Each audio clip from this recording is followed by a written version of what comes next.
Sa ngayon, napakasaya nga nitong si Lynette dahil sa wakas ay nakita na niya ang lalaki na sa tingin niya para sa kanya. Sumpalig, tama nga ba ang kanyang naging desisyon? Wala siyang kamalay-malay kung gaano ka-manipulative itong si Don Carlos sa kanya at kung anong buhay ang nag-iintay sa kanya kasama itong si Carlos. Buong akala nga niya ay para siyang prinsesa kung ituring nitong si Carlos, ngunit hindi ganoon ang mangyayari sa hinaharap. Ngayong kasal na sila, unti-unti na nga maglabasan ang tunay na ugali nitong si Carlos na noon pa man ay pansin na pansin na ni Annalyn. Lagi niya itong sinasabi sa kanyang ina, ngunit itong si Lynette ay nagbubulag-bulagan at naging sunod-sunuran dahil sa kanyang pag-ibig kay Carlos. Wala siyang malay na minamanipula lang siya nitong si Carlos, kaya naman naging dahilan kung bakit nakatali siya ngayon sa maling tao. Dahil nga magkasama sila sa bahay bilang pamilya, dito nga mapapansinan niya ang pagbabago sa ugali nitong si Carlos.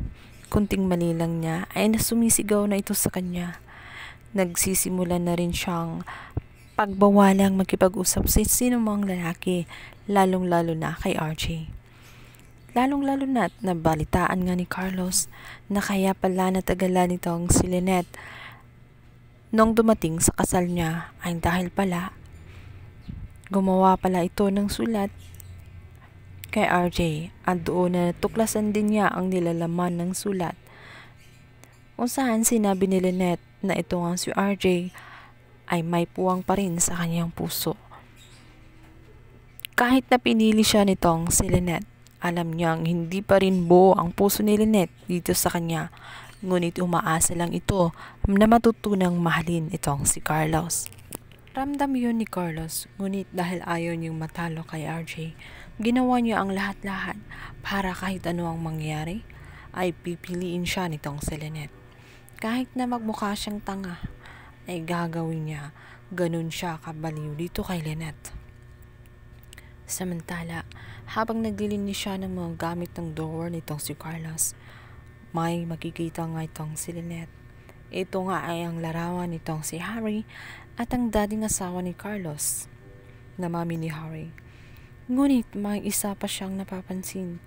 Ito ay ang larawan ng batang babae na nasa 12 years old lamang ito. Nagtaka si Lynette dahil wala namang nabanggit si Carlos na anak na babae. Ang tanging kinukwento lang nito ay ito ngang si Harry, kaya ang buong akala niya ay isa lang ang anak nito. Kaya naman nagsimula siyang magduda at kung tinatanong niya kung sino ang batang yun.